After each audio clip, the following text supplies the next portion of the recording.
Ini video kelima ya. Nah, sekarang saya lanjut pada ayat selanjutnya. Paulus berkata, saya tidak memperhambakan diri untuk apapun. Ya, jadi kita ini hamba Tuhan. Maksudnya itu berarti kita submit pada aturan firman untuk menghidupi hidup kita. Ya, tuh. Jadi keterikatan terhadap dosa dalam hal ini sesuai dengan topik video ini adalah itu bentuk keterikatan. Makanya kayak Brandon kalau berdua mungkin engkau berkata engkau teringat dengan porn or um, uh, alcohol or cigar, ya, terikat dengan alkohol, rokok, atau maybe drugs, obat-obatan, atau ya pornografi or sebut saja, name it, ya, sebutkan saja dosa apa. Jadi rokok itu adalah keterikatan. Itu keterikatan itu kenapa ada addicted di sajat, adiktif.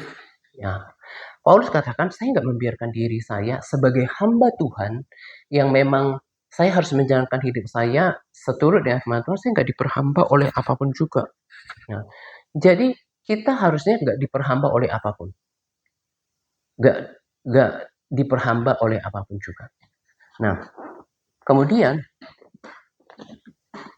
kalau kita itu bukan lagi milik kita, saya udah pernah singgung ini, tapi kita sudah dibeli dan kita miliknya Tuhan, dan kita harus memuliakan tubuh kita dengan memuliakan Tuhan dengan tubuh kita. Dan juga dikatakan ada juga firman yang mengatakan supaya kita hidup arif, jangan menjadi serupa dengan dunia ini. Kemudian juga um, uh, juga ada ayat yang berkata bahwa nanti ayat-ayat saya bikin di posting pagi ya supaya lebih fresh bacanya. Juga mungkin kan saya tahu kebanyakan saudara kan pagi juga sibuk. Saya pun seperti yang saya cerita di video, kalau in the morning I tend to ease into the day itu dengan pelan-pelan. Biasanya kalau pagi itu saya pelan-pelan masuk ke hari itu, lebih banyak baca, meditate on God's word, merenungkan firman. Nah, jadi nanti saya akan buat dalam posting tulisan ayat-ayatnya, karena di sini cuma dengerin aja kayak ngalir kita ngobrol gitu. Nah, dikatakan bahwa kamu harus mengetahui kehendak Allah, bukan cuma yang baik, tapi yang berkenan, bahkan yang sempurna. Nah, sebenarnya kalau ditanya, ya kita ngobrol, ya kalau saya tidak salah, ya, if I'm not mistaken, ada seorang bapak yang cukup tua di entah ada iklan apa dan kayaknya di rokok itu dia sampai dibolongin ininya kan, pernah lihat itu kayaknya ya, banyak di antara kita kayaknya lihat itu, dibolongin di daerah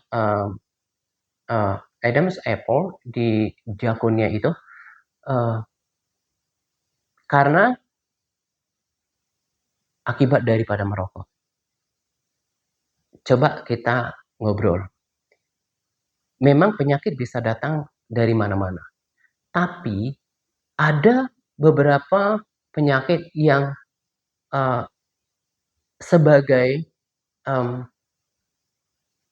direct effect, ya, efek langsung, ya, daripada cigar, because you smoke, dari rokok karena Anda merokok, ya. Gak susah ditemukan orang-orang yang kemudian menjadi sakit, kesehatannya uh, uh, terganggu, kesehatannya memburuk gara-gara rokok, ya kan? Nah,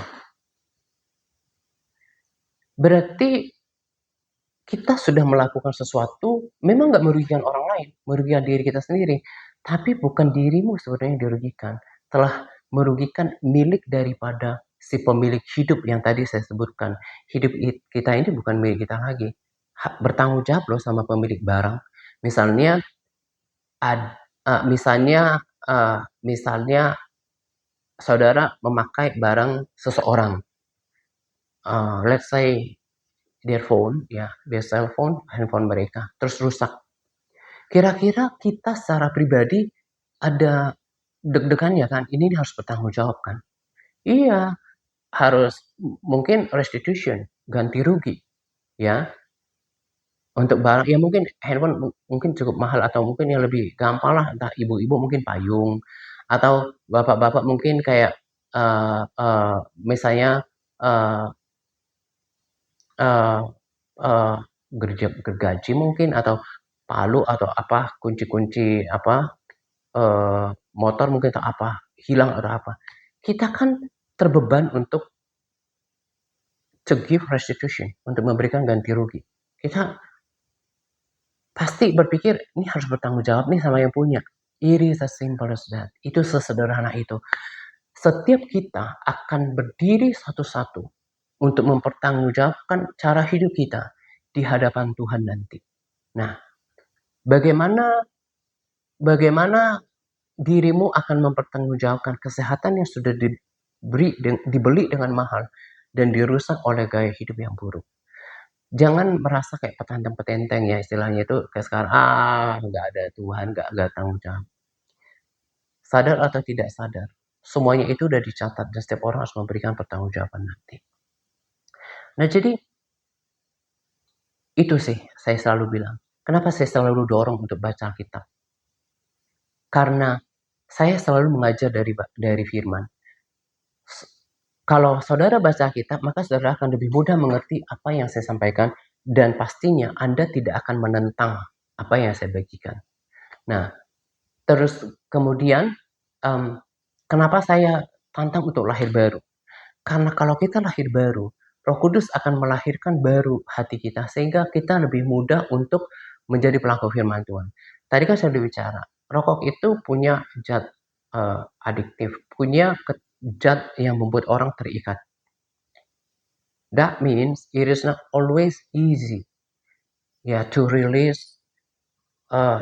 Tidak selalu mudah untuk melepaskan diri, to break free yourself, untuk melepaskan diri Anda dari from this bondage, dari ikatan ini. Am I right? Ya kan? Betul kan?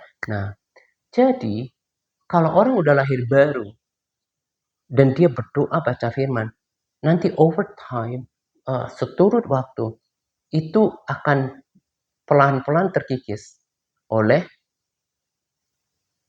kehidupan doa yang kuat, kebenaran yang memerdekakan, sehingga Anda lepas. Nah, di penggalan video kan saya katakan sebelumnya, saya percaya kesaksian.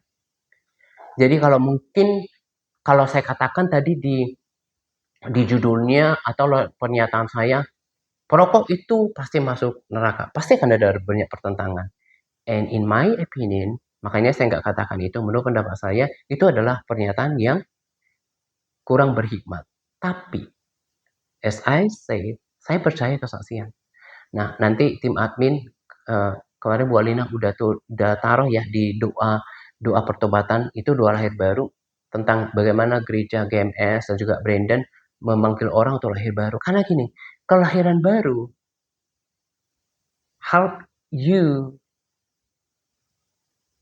is ya, membantumu untuk lebih mudah untuk menjadi pelaku firman Tuhan. Nah, nanti juga tim admin ya, Bu Alina, buat Edi, kalau ada waktu, yang jelas kalau saya nggak salah, itu kan 7 kesaksian neraka baru satu bagian. Nanti di kesaksian itu ada ditulis bahwa mereka melihat para perokok ada di neraka. Nah, dan bukan cuma mereka, if I'm not mistaken, kalau saya nggak salah, even more than 2 or 3 testimonies, ada 2 atau 3 kesaksian yang mengatakan para perokok itu ada di neraka. Nah, lagi-lagi jangan marah ke saya, jangan berarti seperti menghakimi. Tapi saya bisa menerima itu. Kenapa? Karena dasarnya adalah ya seperti tadi contoh ilustrasi. Anda merusak miliknya Tuhan. Alkitab udah bilang, hidup kita ini bukan milik kita lagi, tapi milik Dia yang sudah menebus kita dengan darah yang mahal. Nah, terus kalau tambahan lagi, kalau misalnya kayak rumah kita udah bersih, udah dipel, terus dikotorin sama orang atau anak-anak, kira-kira kita gimana sih sikap kita? Apa kita ketawa-ketawa senang, "Aduh bagus sekali rumahnya jadi kotor ya, bagus bagus bagus." Nggak mungkin kan? Pasti kita, "Aduh anak-anak, Dek main di luar ya." Misalnya bilang kayak gitu kan, pasti ada nggak setuju. In the same way, Roh Kudus tempat Roh Allah berdiam dan kita kotori. Kira-kira have you ever thought, apakah Anda pernah berpikir, how the Lord respond to this? Bagaimana Tuhan akan merespon ini? Selalu akan jatuhnya minta pertanggungjawaban. Jadi intinya bukan karena para perokok ini jahat, bukan karena perokok ini merugikan orang lain, duit-duit saya kok, misalnya kayak gitu ya. Tapi Anda menjalankan hidup Anda menghidupi tubuh itu, ya, doesn't align with God's will. Tidak sejalan, tidak seturut dengan kehendaknya Tuhan. Nah, dan that's why I embrace, itu kenapa saya menerima tentang kesaksian itu, bahwa kalau perokok tidak sampai bertobat, mengubah jalan-jalannya, mereka ada di neraka. Kalau saya pribadi sih, ini mengukuhkan ayat firman Tuhan yang berkata bahwa banyak orang yang menuju kebinasaan. Karena pada dasarnya, sekalipun tadi saya bilang di salah satu penggalan video, saya percaya bahwa lewat video ini akan ada orang yang mendengarkan pesan saya. Lanjut ya ke video selanjutnya.